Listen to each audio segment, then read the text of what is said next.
What up, everybody? I'm your host, JP, and this is my co-host, Josh. Hey, everyone. And welcome back to another episode of the FilmBros podcast.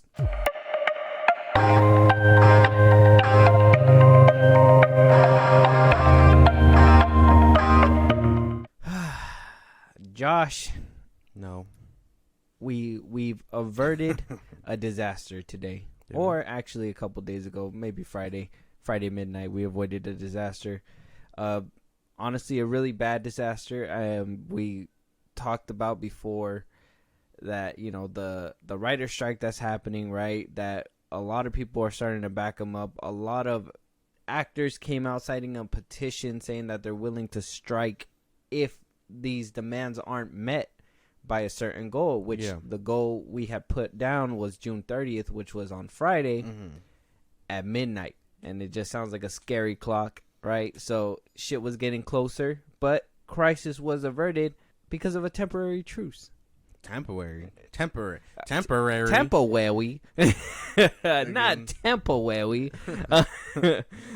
So the Coffee is hot. Yeah, coffee is hot right now.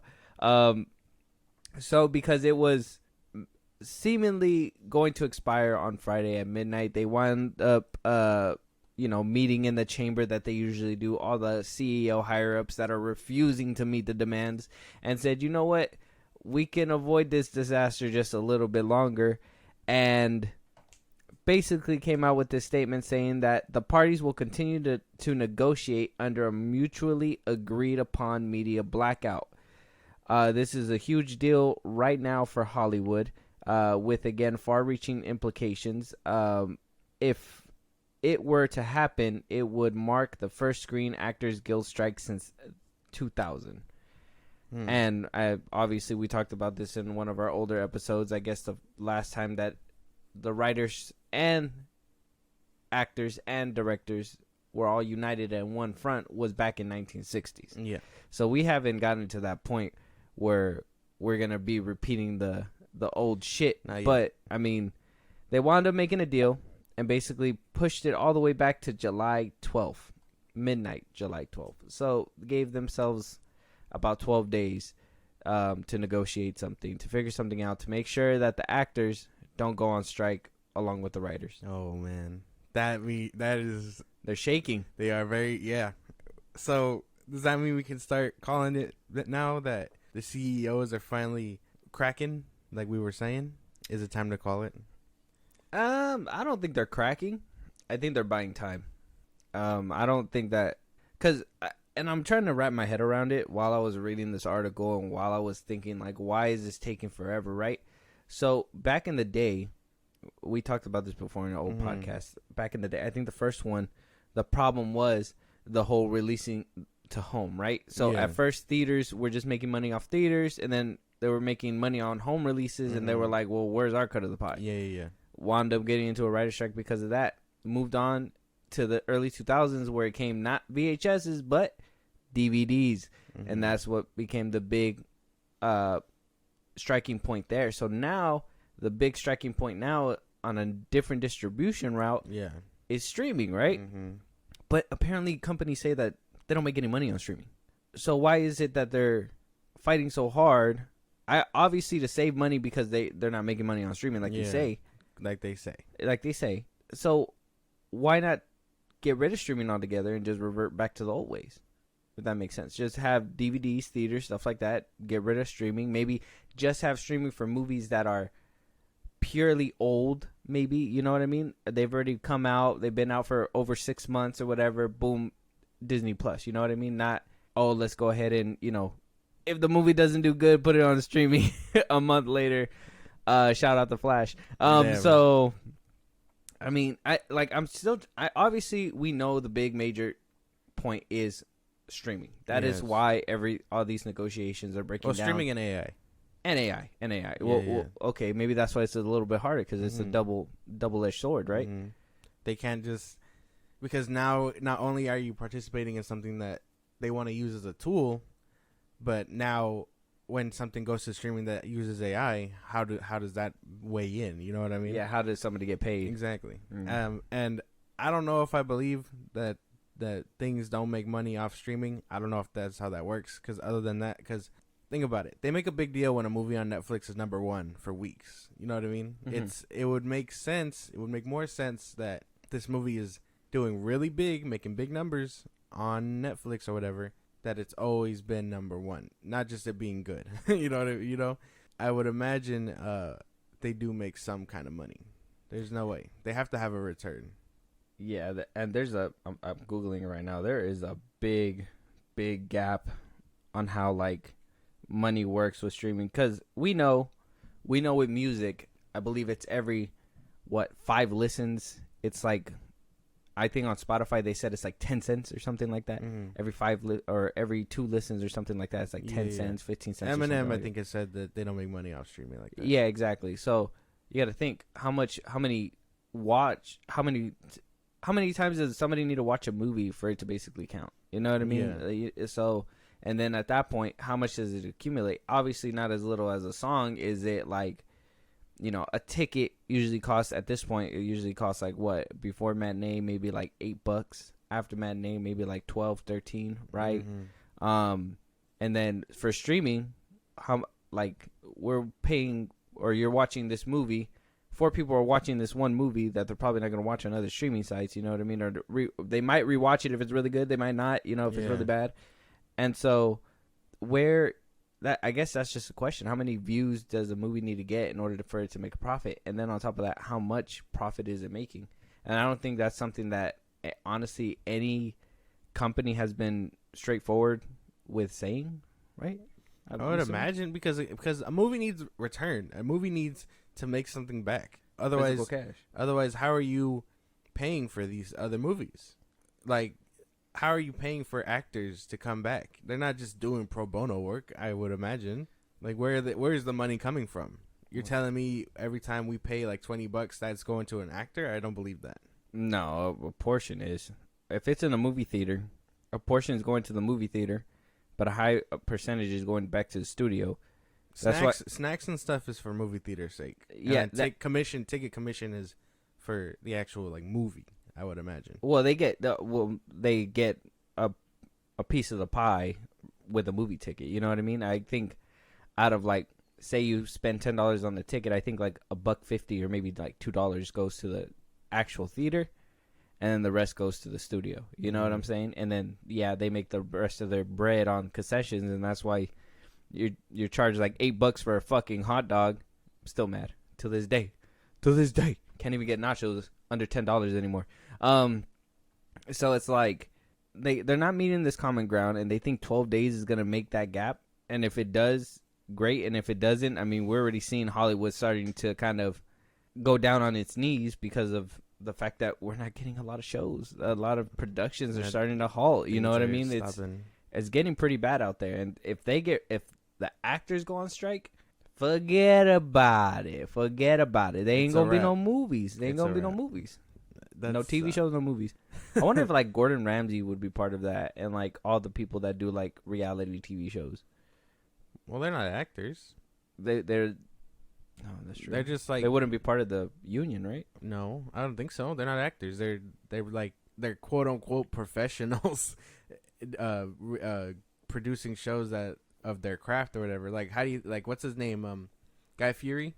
You know, he goes around eating food and stuff. Like, he's supposed to be an expert on food, quote unquote. Yeah. I don't think he'd be an actor. He's reviewing food for TV. That's true too. Like, the cooking channel should be safe. The cooking channel. We better get used to cooking shows and not The Bear, right? No.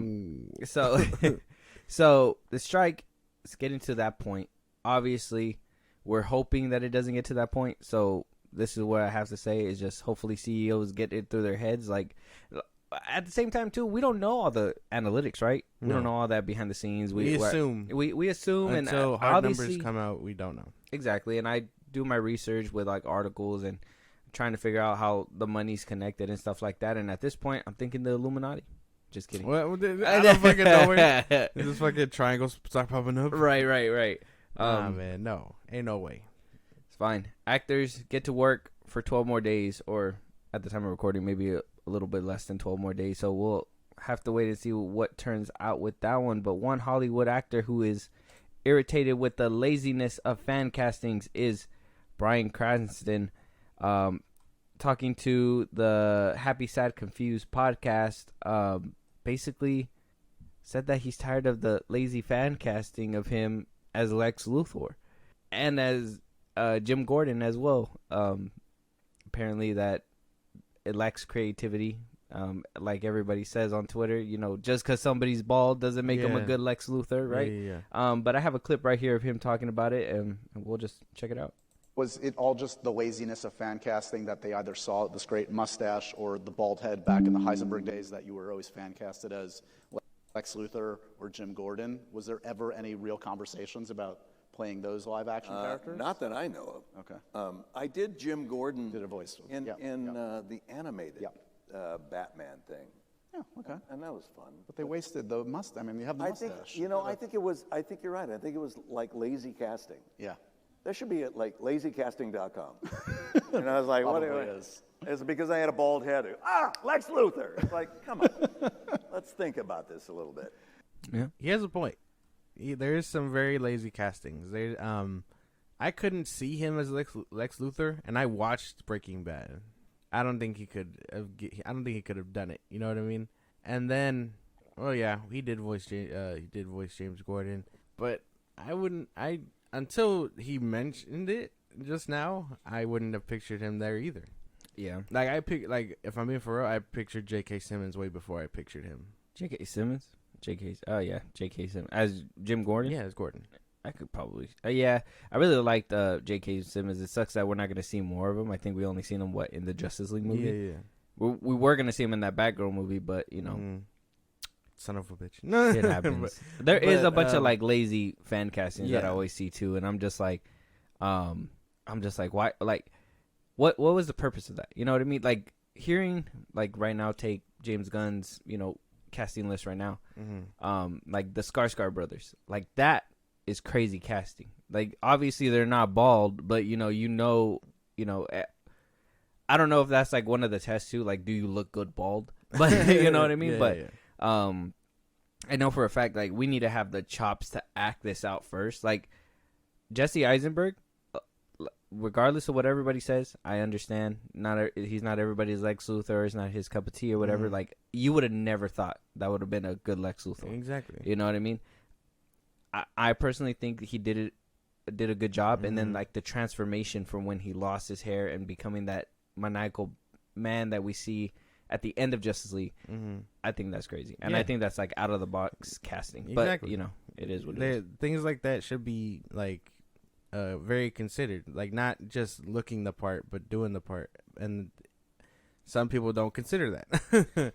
There's a lot of lazy castings. I'll say Michael Rosenbaum too, and then I think he was a good Lex Luthor in Smallville as well, and I think also too, what's his face? What's his name? The dude that played him in Superman Returns. Kevin Spacey. I don't condone what he's done, or innocent to proven guilty. Play a good but villain. he can play a good villain in a movie. So he can play a good Lex Luthor. Very good.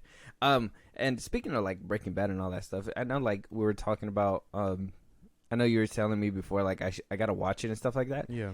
And reading this article and everything too, I was thinking about it and I was like, I can't see Bryan. I think that's the issue, is that I can't see Bryan Cranston as anything else besides Malcolm's dad. That's fucked and up. I think that's honestly why, because like I don't see him in any other movies. I know that he's been in other movies. I think when I seen him in because I watched that movie with James Franco and him as the father, and he kind of reminded me of Hal, but at the same time not so much. And ever since then I haven't been able to watch the movie. I thought he was funny in it, but I haven't been able to rewatch the movie. And I think that's why I can't see him in Breaking Bad, because I just see him as Hal. Nah, man. He's forever engraved in, and I was like, we honestly, me and Julie, we watch like we rewatch Malcolm in the Middle like quite often. I like to, once it's over, I probably take like a break. I probably go like to another comfort show like Brooklyn Nine-Nine or whatever I feel like watching that isn't new. Yeah. And then I jump back to Malcolm in the Middle when I'm sleeping and stuff like that, when I'm like going to bed and shit like that. So I don't know. It's just I can't see him as anything else. That's crazy. It's hard to see him I'm as anything telling else. you, the show is too good.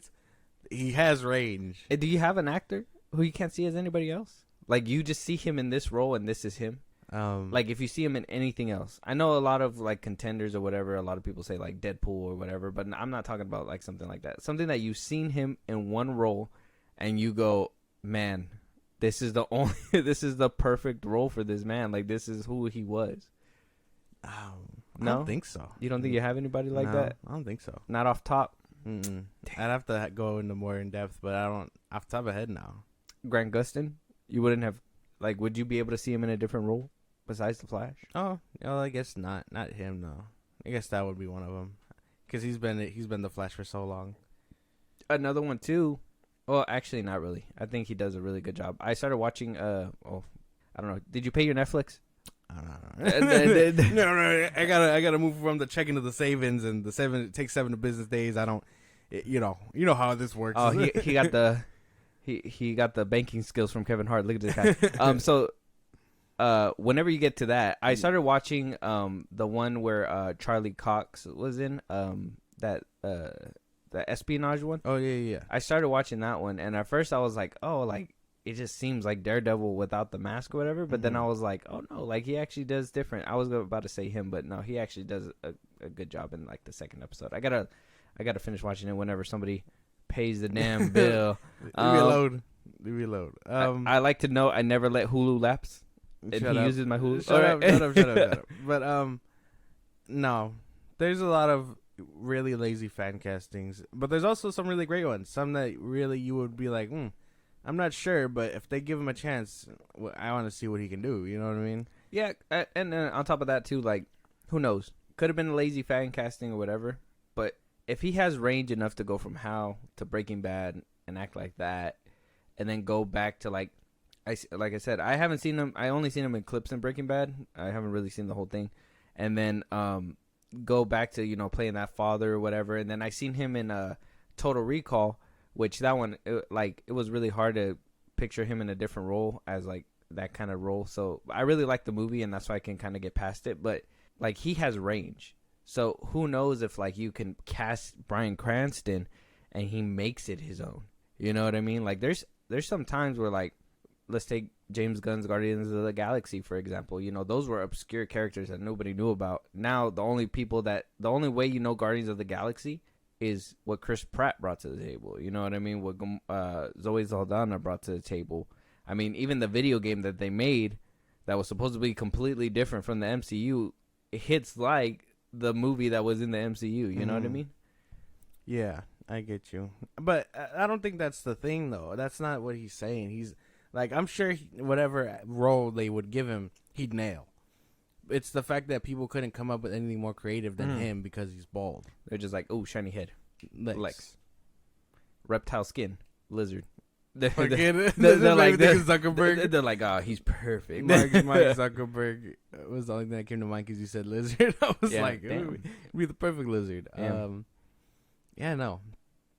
Very, very interesting topic. I know he's come out and said this quite often. What is that? You remember Ben 10? What is that one with the white monster with the bubbles all over his back and everything and turns into a ball? Remember that one? Oh, Cannonball. Yeah. Elon Musk reminds me of him. What the fuck? Is that weird? But yeah, so lazy casting. But one casting that I thought was unique and was honestly not lazy at all was Idris Elba being like propped up as the next James Bond. Yeah. Now I don't know if you remember, but after the last movie that happened with Sammy or what's his name? What's the dude's name? Daniel Craig, his last outing as the infamous 007. Idris Elba has came out multiple times, when, names were being thrown out there. Henry Cavill was being thrown out there. Aaron Taylor Johnson was like, we heard last, was like in the front running for James Bond. Idris Elba was one of those who went in there and, honestly, I think he has a point with what he was saying because for some reason his was highlighted the most. I know we heard Aaron Taylor Johnson had submitted a tape and stuff like that. Like, we heard little things, and everybody was like, "Oh yeah, it's gonna be good." But then when it came down to Idris Elba, he remembers, and I also remember, and he basically says on the Smart List podcast when he was promoting his new movie Hijacked, saying that the truth is, I was super complimented for a long time about this. I was like, this is crazy. We're all actors and understand that role. It's one of those covenant roles. Being asked to be James Bond was like, okay, you've sort of reached the pinnacle. That's one of those things the whole world has voted. He goes on and continues to say, essentially, it's a huge compliment that every corner of the world, except for some corners, which we will not talk about, were really happy about the idea that I could be considered. Those that weren't happy about the idea made the whole thing disgusting and off-putting because it became about race. It became about nonsense, and I got burnt of it. He goes on to say that it's not his goal of his career, but it would have been nice to have played him. Yeah. And I honestly thought it would have been perfect casting with this one. Different for sure. James Bond is one of those like mantles for me. Like, anybody can be James Bond kind of thing. And not anybody. Oh, to be fair, not a crippled man. Well, no, that's not. Oh, that's not where I was going with that. Okay, I'm saying like not. I'm just saying like obviously some man in a wheelchair can't play James Bond. I'm not gonna pursue those jokes because I don't want to get canceled. But not everyone can be James Bond. That's what I'm saying. There's some actors where you would just see him and be like, "That's not a good look." Yeah, Aaron Taylor Johnson was one of those for me. I don't even give a fuck. Say what you want. He was one of those that I was like, he was gonna be. He probably would have done something great. I'd say Henry Cavill was lazy casting. That's fair. People saw him in Mission Impossible and were like, make him it. Yeah, I found that one to be very lazy. Fair. Even though I love the dude. Even though I don't know if I love the dude. We got to wait because apparently there's rumors on Twitter saying that. Shut up. But, spoilers. But, yeah, no, not everyone can be James Bond. But honestly, Idris Elba probably would have killed that shit. I think so too. Honestly, and even seeing him, like, I think one role that really cemented it for me, and it's going to sound like fucking crazy, but like Hobbs and Shaw. I really liked him as like that British intelligence kind of guy, and like that gone rogue type shit. So imagine if he played that same British intelligence, just like, you know, the same way Bond did. Like, I feel like he would have drew in that would have been sick. It's very weird that race and like things like that really turns off a fan base, because, you know, it shouldn't be about that at that point. It should be about, can he deliver a great James Bond? I swear, because I used to read comments or whatever, because it would be like, and he even talks about it too. I think he talked about it on a podcast like last year or something, where like people would be like, oh, what, he's gonna be James Bond, or he's saying that because he would just come out and be like, oh yeah, I'd like to play that character. They would ask him, and people would be like, oh, he thinks he got it or whatever. Oh, you know, and then in the comments, oh, James Bond isn't black, whatever, blah blah blah.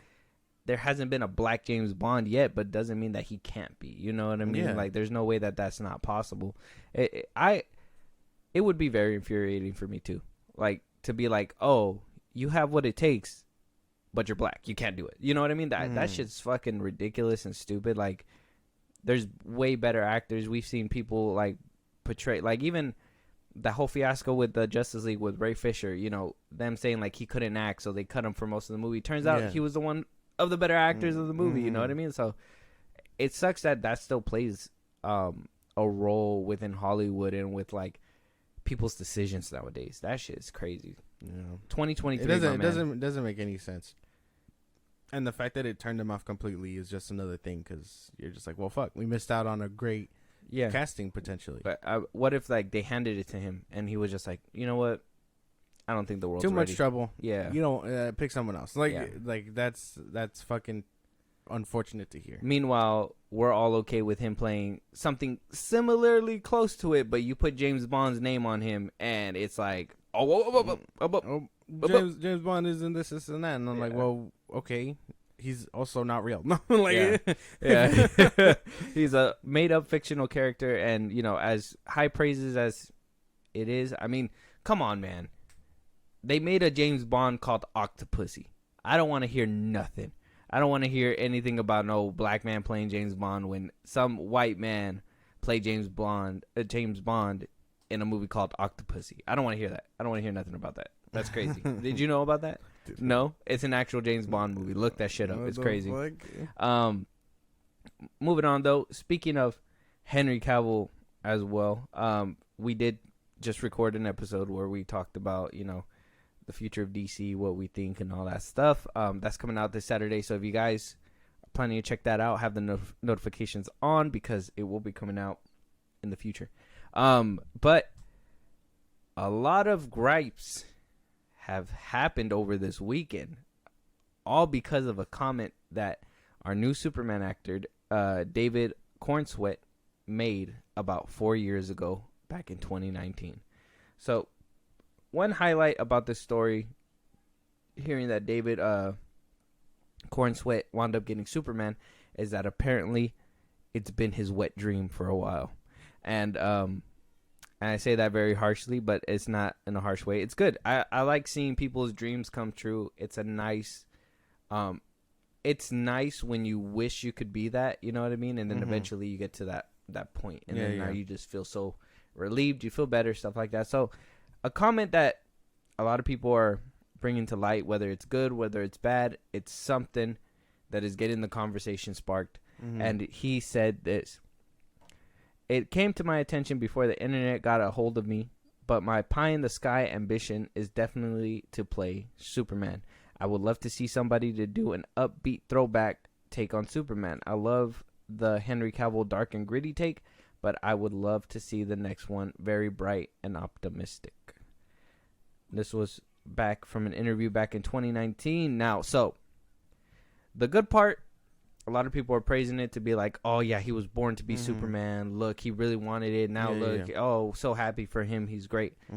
The bad side comes from what people like to call the dark side of Twitter, which is the Snyderverse fans who got a hold of these comments and basically ran with it saying, dark and gritty take, what are you talking about? It wasn't dark and gritty. How can we even say that this is our new Superman when he can't even respect those from the past and whatever, blah, blah, blah, blah.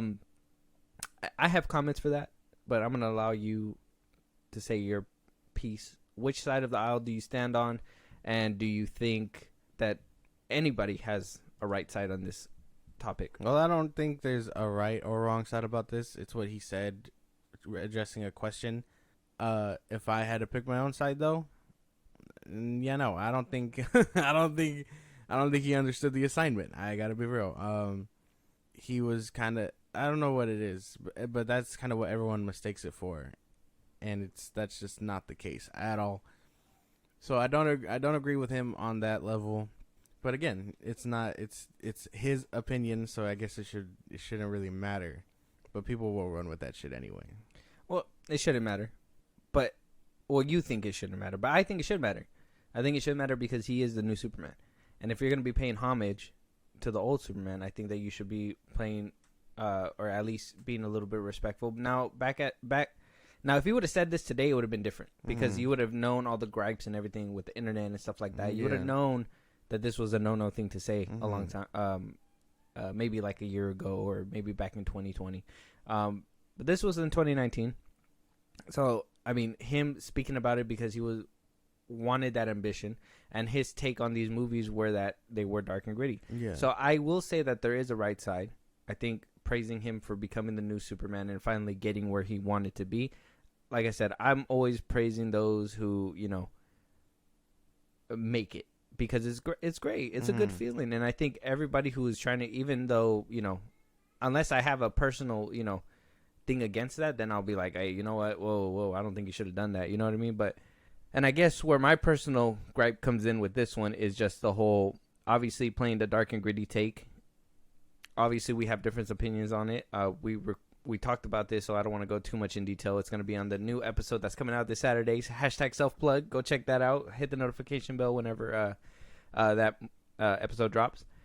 I think one thing that I took out of this was the very bright and optimistic on the next one, and the whole old school taking it back. kind of thing. Yeah. And I'm saying that because obviously we're getting a reboot in 2025. If this is who he wanted, an old school upbeat, then it worries me that we're not moving into the future. We're pulling back to the past again.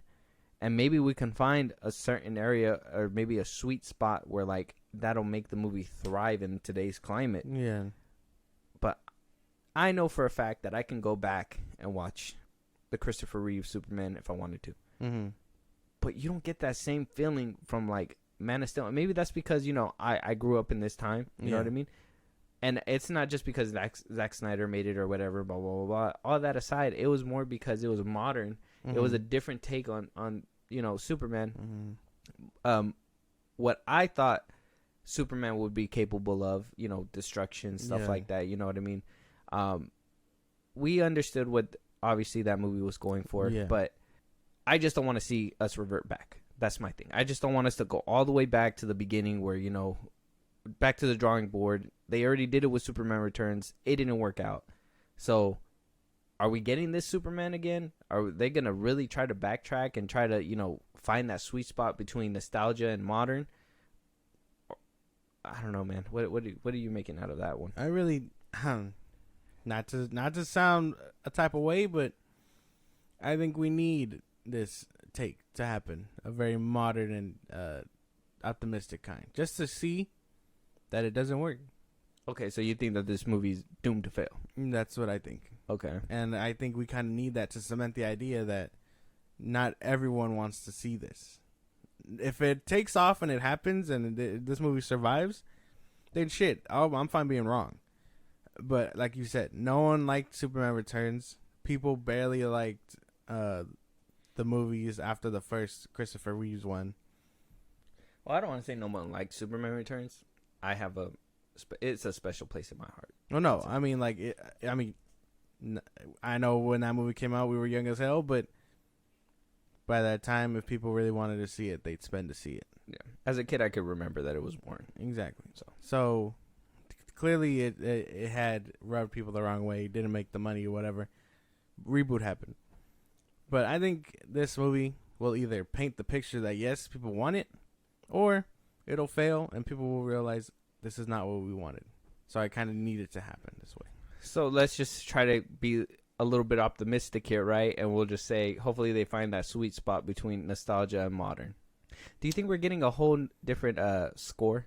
Because we have the iconic Superman. I would fucking hope so. We have the iconic Superman one. We have Hans Zimmer's Superman one. In my opinion, it's iconic, but, depending on which side of the aisle you're on, people mixed review. I don't know. Are we all on the same page? Are we all on the same page that Man of Steel's music is peak music? I would like to think so. I would hope so. I'm asking y'all out there. How do we feel about Hans Zimmer's Superman theme?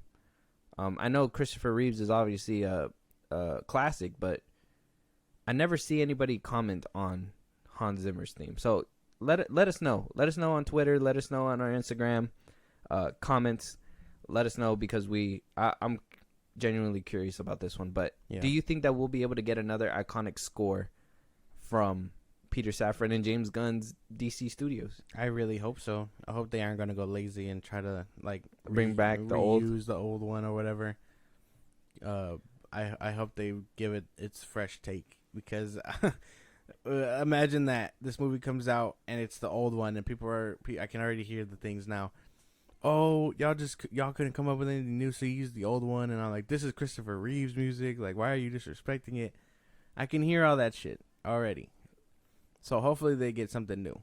So many landmines that this movie has to basically tiptoe around, right? It's very bad. Yeah. Wow. Hopefully James Gunn makes this movie and he doesn't hype it up as one of the best comic book movies ever and shit like that. Of the year. Ridiculous. Yeah. Came out after Across the Spider-Verse.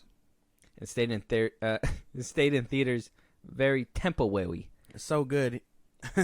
So good they had to send it home after a month. Damn, man. Damn. Hey, you know what? Honestly, I'll keep it a bug with you. The Flash is going to do good on streaming. I don't think so. 100%. You want to know why? You're going to have the people that didn't go to the theaters to go watch it that were like, I'm going to wait for streaming to watch this movie. I don't know. Video on demand. I don't know how much money is probably going to do on that. I'm assuming due to buzz and everything like that, that it might pop out as a standout. Like, oh, let me see what All the Trouble was about.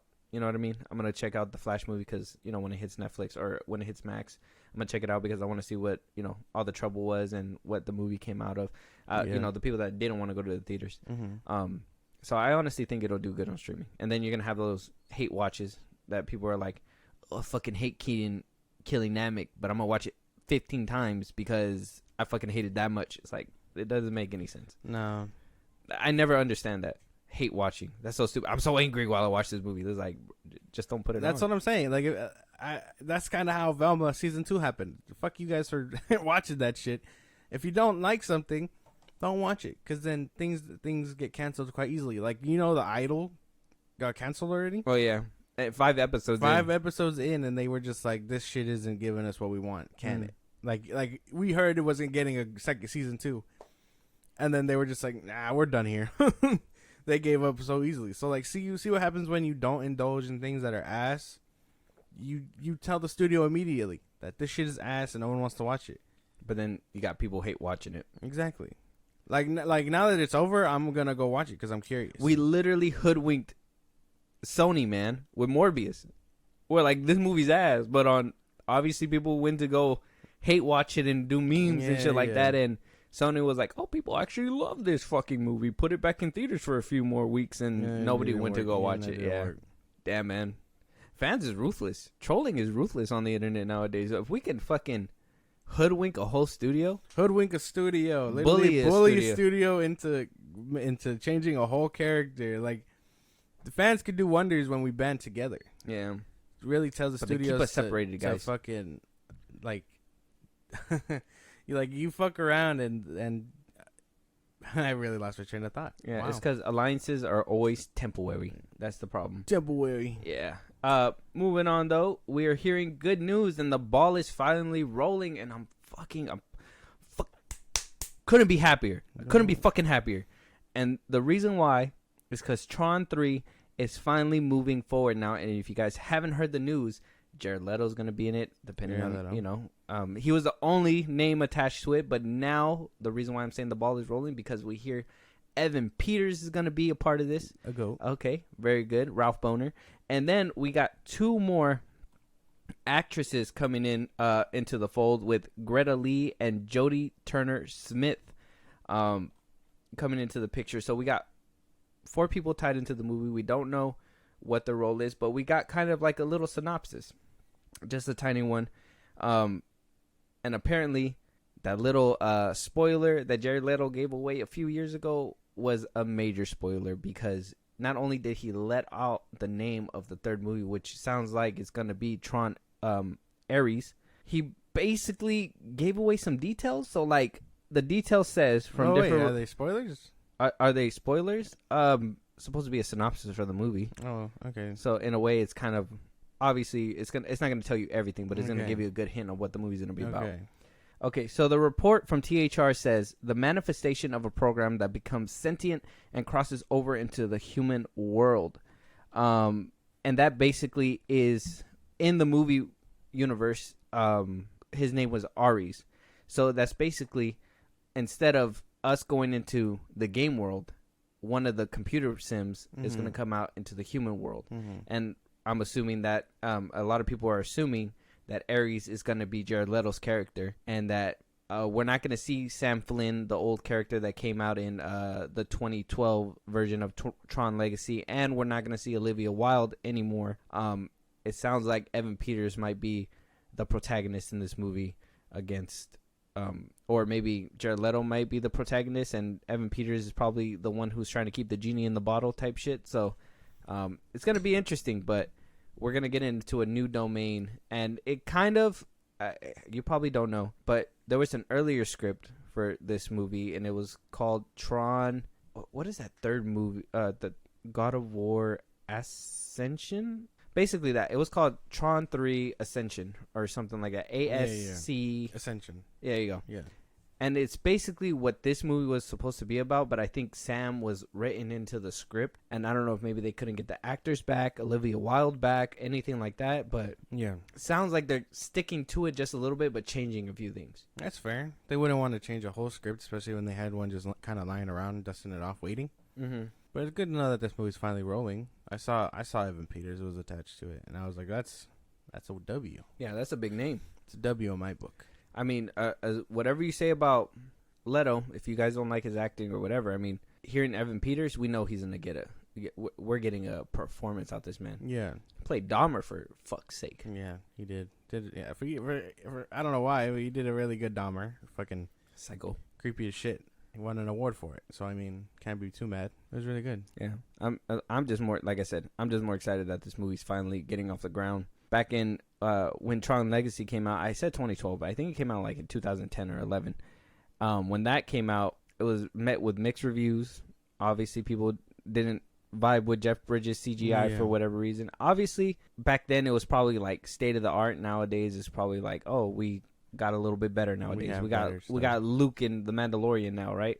So it was like a long time coming, and I heard back in 2015 that Jared Leto had gotten attached to it, and they were getting the ball rolling, and Olivia Wilde was coming back, and then 2018 things changed. Nothing really got boosted up. Yeah. Now here we are in 2023, finally getting actors attached. Jared Leto has been attached to this movie since, I kid you not, maybe like 2013, 14.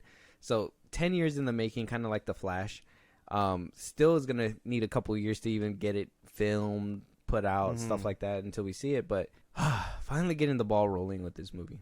And if you guys don't know out there, like the process of a movie, this is what we mean by like development hell. Like this movie has literally have been in limbo for so long. They had a script, had things ready to go, a director, but because something didn't turn out with the previous movie, they basically scrub it all away. Either, I don't know if it's just like a put it in the back burner and forget about it kind of thing, or is it a like no, we got to give it some time to get people's bad taste out of some people's mouths. I'd imagine it's a bit of both. But I think a lot of it is just inside the production. Director doesn't want to touch it. Oh, the script isn't too good. We got to rewrite it. Oh, now it's a CGI problem because the script demands this big action piece. We don't have the technology for that. Let's push it back. And then so on and so forth. But now we're at the age where a new Tron movie can really revive the IP and like deliver really good like CGI. Yeah, if it's done right. Like we're at that point. Like, and even then, like Tron, there's always movies that are like, in my opinion, that are ahead of its time. You know, like the prequel trilogy with Star Wars, that was always dissed forever, but those were like the first full ever CGI characters. You know what I mean? Actually rendered. Talking to other people, that was like the first time we ever seen that on screen. Tron, when the first one came out, that one was groundbreaking because they put light in a great black and white movie. You know what I mean? Like they just completely contrast the colors and made it look different. Like there's always these groundbreaking movies, and it just sucks that when they're ahead of their time, it scares people, and then eventually they get that love later on, but it's kind of like, damn. Scott Pilgrim versus the World, that's another one, like crazy good movie. I think Lil Uzi Vert came out saying that was like his favorite movie of all time or whatever. Yeah, I mean, I guess, can we really listen to Lil Uzi Vert? He put a diamond in the middle of his forehead, but still a great movie. I think it's like dope as shit that it finally, like, I watched it in theaters. I don't know if you watched it in theaters when it came out. What? I think you were too young. Scott Pilgrim versus the World? Yeah, no, I didn't get to see it. Yeah, I watched it in theaters, and then, like, the box office completely tanked on that movie, and we didn't get a sequel, and I was like, okay, that's fine. But then, lo and behold, years later, streaming came out. It wound up coming out in streaming, and everybody loved it. And now it's getting an anime, so there you go. Yeah, I mean, and all the original cast is coming back, and, I mean, I can't wait for that. Anime, to me, is just kind of like, I guess, but, I mean. Nah, man, that movie did wonders. Adapting it and then making, like, the comic book is black and white like a manga would be, but it's a comic book. It's American made, and it's just that movie did its best to not just implement the comic books, but made it look like a video game. You know what I mean? The anime is gonna go crazy. Yeah, I know for sure. Oh, so you think it's gonna go hard, hard in the paint? Yeah. All right, The fights are gonna be fucking. I'm trusting you, like I'm trusting you with the Bear season 2. Don't get me started on that. That movie has rewritten my brain chemistry. Like TV show. I'm fucking cinema. Either way. Yeah. Cinema. Peak.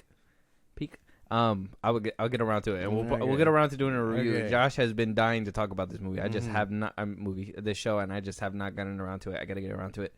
I'm getting to it, but somebody who's finally getting around to talking about a major problem. Fuck.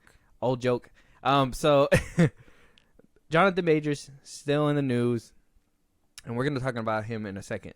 But somebody who came out in support of Jonathan Majors on Friday, really speaks a testament to, him, or maybe other people are right and he's dumb for even saying anything in the first place. But Anthony Mackie comes out and basically defends Jonathan Majors for his allegations. So his lawyers, basically, we talked about his lawyers saying that, Jonathan Majors is being a victim of racial biases, gender bias, because, he's obviously the aggressor because of the fact that he's a man or whatever. Yeah. During the arrest, he went to jail, but the woman didn't, because the lawyer says that the cops needed to make an arrest. Yeah. In those cases. So Anthony Mackie basically comes out and says that we're a country that was built on everyone is innocent until proven guilty. That's one of the staples of this country. Nothing has been proven about this dude. Nothing. So everyone is innocent until proven guilty. That's all I can say. It's crazy where we are as a society, but as a country, everyone is innocent until proven guilty. There you go. And so, I mean, you got anything? That kind of, for me, that kind of sums it all up. Well, yeah. I mean, we've seen a lot of times that court of public opinion is a crazy, fickle bitch. Like, if you're bad in the eyes of the people, you're bad in the eyes of everybody. Exactly. And I feel like Jonathan Majors is a victim to that, and Johnny Depp was a victim to that as well. I think now we heard that Hyde is actually guilty, but at the time, before anything happened, he was accused. Kevin Spacey was accused. Now, like I said, now they're getting prosecuted, but at the time they were completely written off. So it's one of those things where people would want to be the first to jump on it and be like, yeah, no, we hate him, and just ruin everything before due process. Yeah. That's why I'm kind of just like, well, that's why I'm still looking forward to Loki and stuff. You know what I mean? Like, I really feel like until I hear a verdict, that's going to determine what I do with anything and consume anything he's in.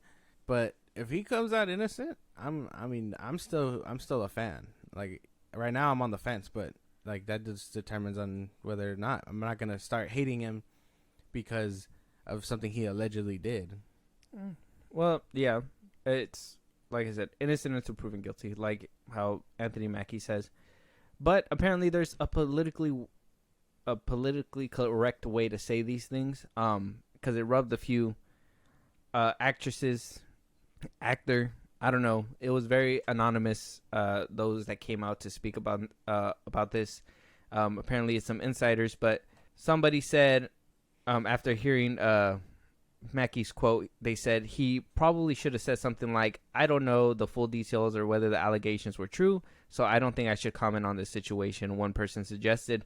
Another person says there's definitely a lot of stuff we don't know about the situation. It's a bit nuts, but innocent until proven guilty only applies to the justice system and the legal process.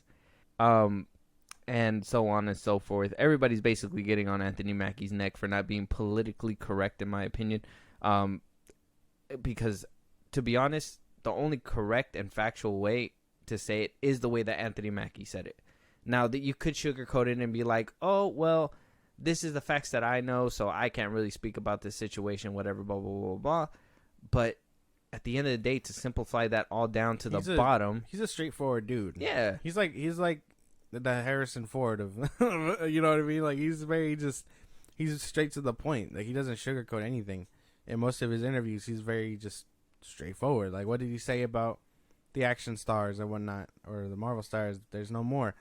He's just straightforward. He doesn't sugarcoat anything, which is really fair. So for people to be like, oh, this and that, and I'm like, well, I'm sure he could have, but he's not that kind of person. Yeah. If they wanted someone else's opinion, let that person say it how they want it. But no, they asked him, someone who's just a straight to the facts kind of guy. Yeah. And like I said, at the end of everything, it all trickles down to that innocent until proven guilty. No other way about it. I that's clear cut. Mm-hmm. There's like literally we can speculate and do all this stuff, but why add more fuel to the fire when we don't even know what's happening? You know what I mean? But if he's guilty, throw the book at him, and if he's not, it's time. Like I want people to apologize to this man. Like that's my thing. yeah, but I don't know. Everything's up in the water, and it sounds like Anthony Mackie probably spoke up just a smidgen too soon. So these comments came out the same day that a big win came in the Majors case. To be honest, because he was able to refute and prove that in court that his girlfriend at the time, the one that was in the car, was the one that was drunk and belligerent and scratched him and hit him first, and that he was going to be pressing charges on her. Nothing has came about yet, but that he's currently pursuing that as we speak. So he had that little hearing that I told you was supposed to happen on June 12th. An actual court date has been made finally, and on August 3rd, that's when everything will be presented to the DA. So, like I said, one of the complaints that Majors is putting out there was that she was drunk and belligerent and hysterical, and the cops did nothing. And they arrested him, though he was sober and sane, but because of the bruises and whatnot that was on her skin, he wound up getting arrested.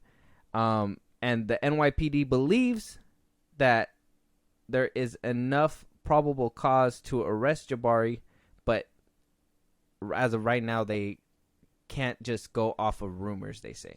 Because they say the evidence that they have cannot completely connect, saying that Majors was not the abuser first. Yeah. That they could say, Jabari could say, well, I hit him after he hit me. Mm-hmm. You know what I mean? So it's all rumors and speculation. So basically, it's being dismissed. It's kind of a win, but at the same time, it's kind of a still a fight uphill. But they are making way for it. So he could be exonerated of this one. But as of right now, it's still up in the air. I mean, what do you think of this one? This thing is just, it's a fucking mess, man.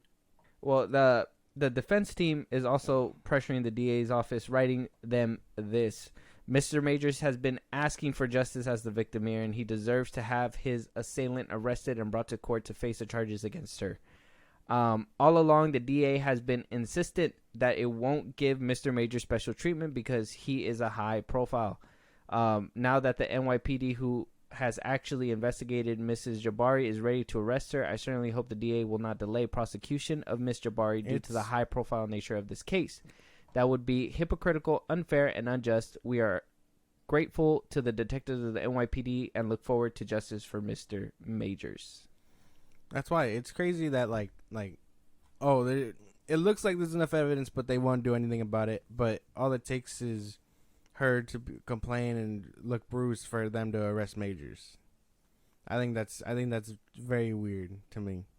I think at the time, like I said, I don't know if it's racial biases or anything like that. I'm only going by what is given to me.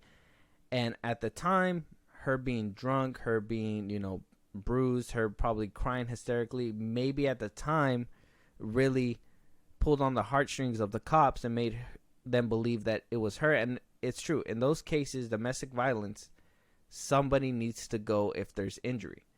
And if they can prove at the time that it was him, that was going to be a problem. Now, it's kind of like one of those things where it's like, if you tattletale first, you feel like it's kind of hard to change somebody's mind. You know what I mean? Mm-hmm. Like, that's why everybody says you got to go first. You got to make sure that you get it, bite it in the ass before somebody else goes and tries to spread a rumor. Because by the time that rumor starts, it's kind of hard to understand the truth. You get me? Because things are all over the place. I guess that's fair. But I don't know. I don't know how any of this works. I know he is still trying to go to court in August, right? August 3rd. August 3rd. I don't know, man. I'm just waiting with anticipation because I want to know how this is all gonna end. And I know that sounds dramatic, but like I can't wait to see what happens. If I'm being for real, Yeah. Well, because he's fighting hard. It's really gonna be. I know how that sounded. Shut up. He's putting up a good fight. He's putting up a good fight. I just want to know if it's all gonna be for nothing or not. it sounds like it because it sounds like it's 2 steps forward and 5 steps back, because right after this major, pun intended, win, we get word that Majors is now being accused by 2 former romantic partners on top of 40 other allegations coming from Majors' Yale University's drama school, saying that they expressed fear of career repercussions and personal retribution for Majors and his team if they were to have spoken up, saying that his treatment was really extreme abuse, physically and mentally, and that things had allegedly led him to him strangling an ex-girlfriend. And then a second girlfriend comes out saying that the relationship was emotional torture, saying that the relationship began romantic and gradually became more violent and controlling. The Times are corroborating the allegations. Majors' attorney denies the allegations, saying Jonathan Majors vehemently denies Rolling Stone's false allegations that he physically, verbally, and emotionally abused anyone, let alone any of his past romantic partners. Rolling Stone embarked on a mission to dig up dirt on Jonathan Majors in order to falsely paint him as a violent and abusive black man. Facts be damned. Goes on and says that it's entirely hearsay, and this whole all these allegations are seriously flawed. Like I said, 2 steps forward, maybe 10 steps back. That's 40 individuals plus 2 ex relationships. No fucking way, dude. There's no fucking way. That has to be dismissed. There's no way. That's a lot of he said, she said type shit. Like, and who knows where they came from? You know, what if the DA is just pulling on strings, trying to get this man locked up? That's a lot of people. Well, this is a Rolling Stones article that that the DA is picking up on, and wound up contacting all these 40 individuals and talking to these 2 ex-girlfriends, because Rolling Stones went out of their way to figure out where these individuals started coming out of, you know, because they you remember when this news first broke, 2 people came out on Twitter that, you know, didn't have any backing, barely had any following, but they went to school with him, talked about abuse. And now we got 40 Yale students plus 2 ex-girlfriends saying everything about him was just emotional abuse. Like, what were you doing on stage, my man? Like, like, were you actually playing the role? Like, I'm not sure. Like I said, I don't know. Steps forward, steps back. This one throws everything out the window. That word just saying. Yeah. That's why I wanted to let you finish. Boo. I don't know. It's a roller coaster of emotions. Now I don't know. I don't have anything to say about this because I feel like this is just really bad at this point. Well, and you're right. You're right. Some of these things are going to be hearsay. Some things are going to completely be dismissed. Like if those 2 ex-girlfriends don't have any actual proof, there's nothing they can do. It'd be hearsay. There would be no way that can't be proven. Yeah, exactly. Unless they got text messages from, I don't even know, maybe 3-4 years ago. I mean, girls keep receipts. It could happen. So I'm not going to say that it won't happen. But those 40 other people that came out that can testify, if 40 people can corroborate the story, that's enough to push a jury. I honestly believe if they can get 40 people to come up on that stand and say every little single detail that Jonathan Majors did to him, that is so damning. That 2 ex-girlfriends could be dismissed. Those 2 can probably go out the window.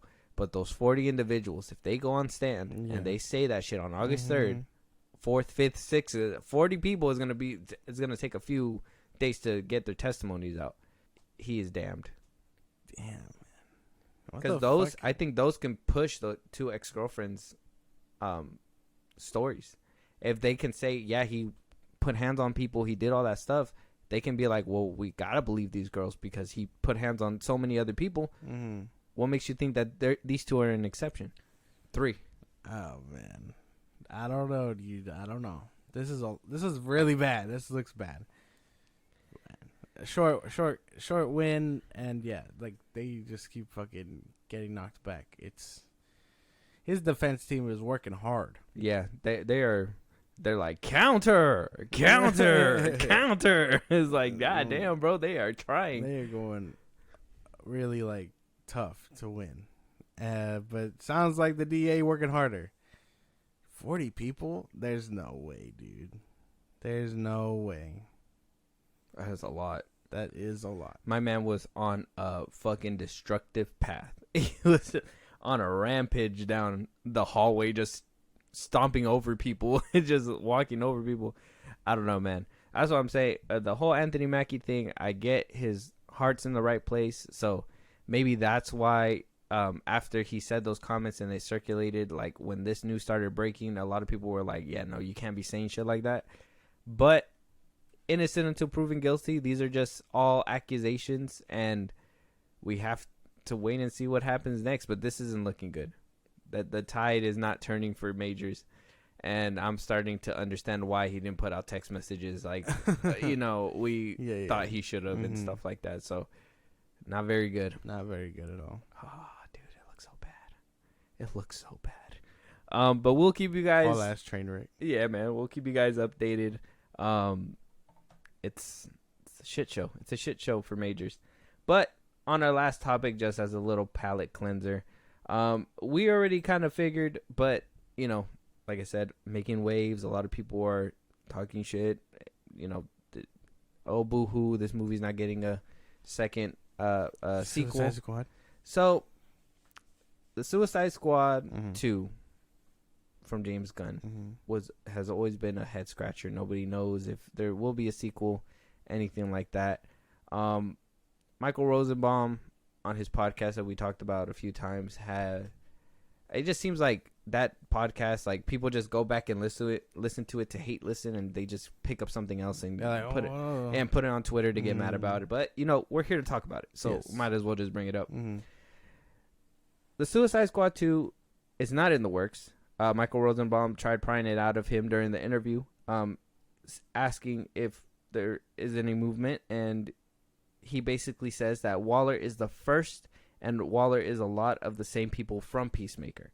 And then he asked him, so will there be a sequel to the Suicide Squad? And he basically says no. And it makes sense. This movie, as great as people praise it to be as a good comic book movie, one of the better DCEU movies, whatever, blah, blah, blah. That's not coming from me. I'm just, the reviews that I've heard about it. It has a good Rotten Tomato score. On, man, it's coming from him. He's a fan. Oh, shut up. I enjoy it.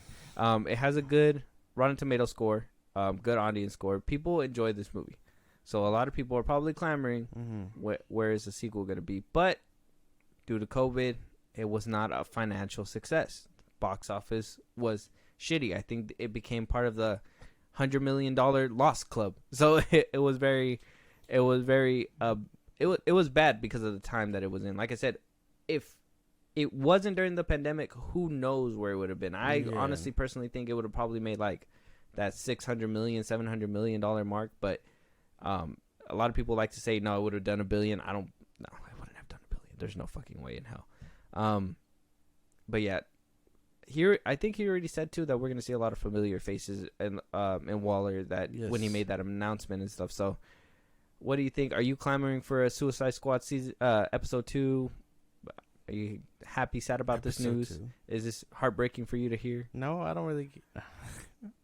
No, I didn't really care for the Suicide Squad. I'm not expecting a second movie because he's supposed to start from fresh. And if he makes a second one, he's going to have to connect it. And then it's just going to be this whole other thing, which doesn't make much sense timeline-wise, especially if he is trying to start anew. What he does with Waller, that's a whole nother thing too, because he is tying that to Peacemaker, so I guess Peacemaker is part of the DCU, but then again, that would mean his Suicide Squad is part of the DCU too. It would be canon. I don't know. Big ass fucking mess. He should have just restarted from the beginning. No cherry pickings. But no. Unless he builds off the Suicide Squad and basically says, like, oh, that whatever happened in the first one doesn't matter regardless because this movie was taking place in a different universe regardless kind of thing. You know what I mean? And basically just introduce new characters in the world of the Suicide Squad. I don't know, dude. I think that would be more confusing. It'd make, yeah. Well, I mean, in a way, he killed off older characters that, you know, in the older Suicide Squad would have basically survived and made it out alive. We didn't even see Katana. So he can easily be like, well, Katana was there. It's just none of the events of the first Suicide Squad happened or whatever because it was in a different universe altogether. I don't know. That's a lot of hoop jumping for me. Well, either way, I'm not vibing with it. It is not vibe with the second Suicide Squad. It is, and it would be very risky. A lot of people would be like, "Oh, damn, he's really trying hard to, you know, avoid this landmine, but he's still gonna trip something regardless." So, no, but yeah, I didn't care for the first one. Kind of don't care that the second one isn't happening. You care about the Peacemaker season 2? No. You care about the Waller? I actually got really excited when I heard he was delaying that shit. He was like, "Oh no, it's gonna have to be put on hold after Superman Legacy. I'll go back to it." Oh, guys, just hold. Hey, he drank his Haterade this morning. That's what happened. He drank it. No. He drank it. You hear that bottle he's crunching? That's his Haterade bottle. It's water, but Time it crunches. it's more of like a. Damn, why don't you shut up and let me finish the thought? But fuck, you made me lose my train of thought. I'm gonna let you finish it. No, I can't. No, finish it. Okay. Let me find it again. Sorry, guys. It's his fault. I was excited to hear that Peacemaker season 2 was pushed back because he was working on Superman.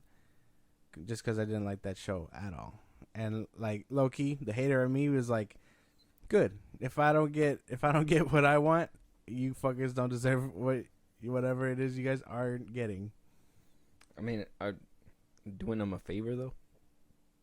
Are we not doing them a favor? I mean, the first Peacemaker season was not that good. It had some shiny moments, but just all that. If season 2 can fix that over excessive, like using the word fuck, acting like a dumbass, and then trying to make us take him seriously when he does something badass. Like, if they can fix all that, fine. I'm on board for season 2. Season 1. It was just too fucking stupid. I mean, there was some edgy things. Oh, Peacemaker was fighting this bitch and her titties were out. Oh, I'm edgy. No, I don't give a fuck. I don't give a fuck about. I don't need to see some bitch fucking fighting with her titties out. I don't give a fuck. That's weird. What's that clip that goes around where he's like randomly listing famous people, and people are like, "Oh, this is so funny," and I'm like, "Dog, this sounds ridiculous. This sounds dumb." Oh my god, that was so dumb. That was the one where it was like, I forgot the joke, but it was just basically about like, all the people that are weirdos or some shit like that. So he just named all these people, and then he threw in James Gunn's name, and everybody was like, "Oh, fuck is that James Gunn's name?" It's like, oh, dude, nobody cares. Nobody cares. Nobody cares about meta shit from Peacemaker. He's not fucking funny, dude. This show. I like John Cena though. Make no mistake, I enjoy John Cena. It's just more like the show itself was just not good. The show is ass. I will say too, the dude that plays the in Guardians 3, the dude that plays the Rocket's master or whatever, I forget his name. It's a crazy name. Yeah, no. But I think he does good in that show. I like him. I think he's the highlight of it, and I think not hardcore. I don't really like hardcore. And that's not just because she's married to him, but like more like she's not an experienced actor, so how is she, you know what I mean? But it is what it is. Suicide Squad 2. Are you disappointed? Am I disappointed? No, I mean, like the people. Are you guys disappointed that you guys aren't getting a Suicide Squad 2 for some reason? Yeah, that's an interesting question. I don't know. I don't know if anybody was clamoring about it. And then on top of that, you got to think, why make another Suicide Squad movie when we tried so hard to get people to forget the first one? You know what I mean? So it's like, why even go and try to drink out that well again? Yeah, doesn't make much sense. And even then, you can't, like, Waller sounds like a solid show, but if it's going to have people I didn't like from Peacemaker in it, I'm not going to fuck with it. Like I said, I'm hoping that he figures out that, I hope that he understood that there's a certain tone and a balance that needs to happen. So, like, the Suicide Squad, it was goofy, but at the same time, there was sort of a balance. Now, it wasn't like, you know, obviously, we put the Man of Steel and all them in a different bracket, but if I were to say, I think the Suicide Squad was more enjoyable than, like, the humor that we were getting in, like, Thor, Love and Thunder and stuff like that. And, like, in, what was the other one that we got? In Multiverse of Madness, too. I would say that, like, the extra gore that came out of, I think there's that recipe in there that he can extrapolate from the movie that he made, get all the goods and throw away the bads that people basically hated. Same thing with Peacemaker. Get all the good that came out of it. Because I'm not saying Peacemaker was a terrible show. I am.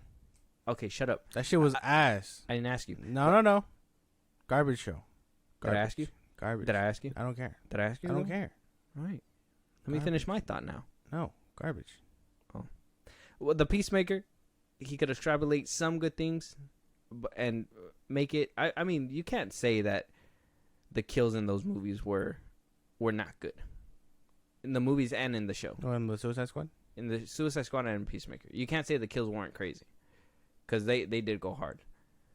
Like, that scene where they're in the water and the shark rips them apart. And that shit just, like, you see all the insides happen. When the shark rips his head off, I thought that was pretty cool. That scene where John Cena and him were shooting each other and the bullet goes through his other bullet and shoots him in the neck or whatever. And puts him in a spin-off. I thought that was pretty cool. I think in the Peacemaker show, the scene, well, I know I talk shit about, you know, seeing the girl fighting with her titties out, but the same girl that explodes in the middle of the parking lot, I thought that was pretty cool, you know. So there is some good things to come out of it, and I know a lot of people have a lot of discrepancies with the ending with the Justice League coming in, but you got to give him props that he at least made it happen. At least made it happen. As much as you hate the fact that it happened, you got to at least give him props that he got it done. Like, he was able to do that. No? Oh. That shit made me I'm not a hater.